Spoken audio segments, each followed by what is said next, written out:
let's make brownie cookies together. And for some unknown bloody reason, I filmed all this, but then when I went to upload it, the voice was distorted and all stupid. TikTok, sort your shite out. Anyway, so we're going to need 175 grams of chocolate. You can use dark chocolate, which is more traditionally used in brownies, but I, for these, use milk chocolate, and then you pop that into a bowl, and then you need to add some butter.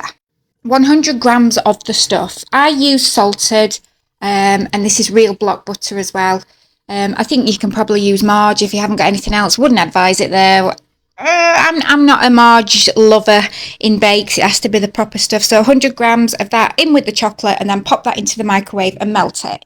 Now, then you're going to need 2 eggs. My eggs, one was large, one was medium. I don't think it really matters for this amount of mixture.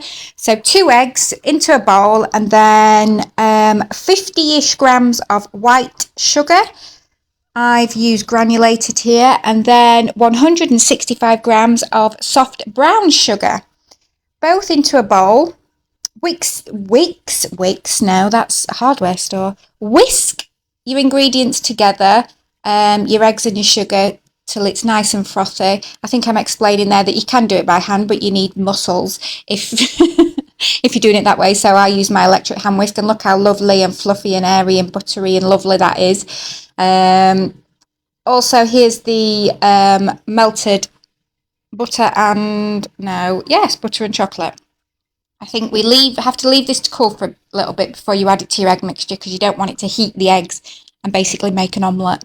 So into another bowl, you're going to need 100 and no, I tell a lie. This is so confusing watching myself and trying to remember what I'm saying.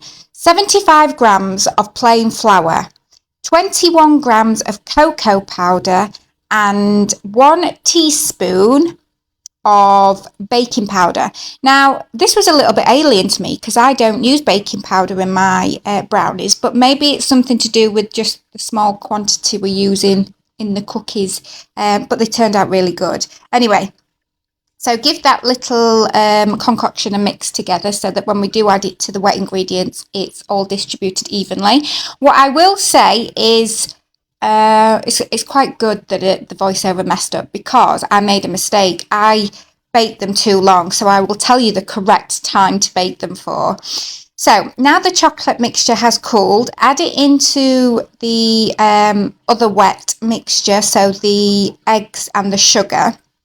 And then we're just going to fold this in and give it a good stir through. I don't know what I'm saying here. I think I say something about I'll lick the bowl later. So there we go. Those two mixtures are together. So these are the wet ingredients: the eggs, the sugar, the chocolate, and the butter. Nice. Okay, yep. So now we're going to fold in the dry ingredients into that mixture. I would advise doing this by hand and not use an electric whisk at this point, so that we're not knocking out all the lovely air. Look at that lovely gloopy chocolatey mixture. Nice. Now at this point you could add some flavouring. You could add chocolate chips, you could add nuts, you could add anything you bloody well wanted.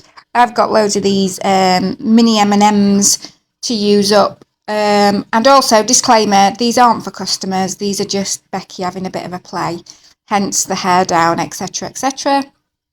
Don't come for me. Right, so onto a lined baking tray. I use about a teaspoon per cookie. If you wanted them bigger, go for it. If you wanted them smaller, go for it. But about a teaspoon made quite a nice size cookie. So I have preheated my oven. To begin with, I think you'll see the first batch actually get a little bit too well done. 160 degrees, I think. And I said 10 minutes to begin with, but don't do that. Do them for less. Because the edges were... I mean, you can do them for longer if you like a crispy brownie. But I do like a bit of a chewy, fudgy one. So, as you can see, make sure that you leave plenty of room in between these, because boy, did these suckers spread. So So don't be tempted to cram loads on to one baking tray. I'm not very patient and just thought get them whacked in, and they all stuck together a little bit. But yeah, I'd say about on a baking tray this size, I'd go for like 5 at the most. But yeah, about a teaspoonish. And also a little tip that when I made the second batch, because the brownie mixture had been sat a while, it was way easier to sort of get onto the baking tray because it wasn't as runny. It was a bit more congealed, if you like. So yeah, I topped them then with a few more sprinkles of the M&Ms, and then, as you can see, I'm really chuffed. A little bum wobble, really chuffed to bits because they turned out. Oh, I nearly dropped them. God, I forgot about that. Because look at them, look how puffy and lovely. But if you can just see, the edges are slightly well done, and by the time they've cooled down, don't be tempted to try and move these off the parchment paper until they are fully cooled. Because they stick like a good one. But this first batch, yeah, burnt a bit because when they cooled down fully, they were crispy as.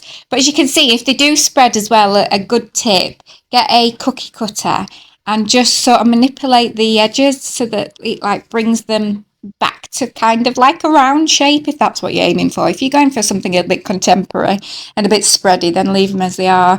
But yeah, so I would say about 5 minutes at 160. These were 10 minutes. I think I bashed them on the counter now and show you how well done they are. Safe to say, this first lot went in the bin a bit.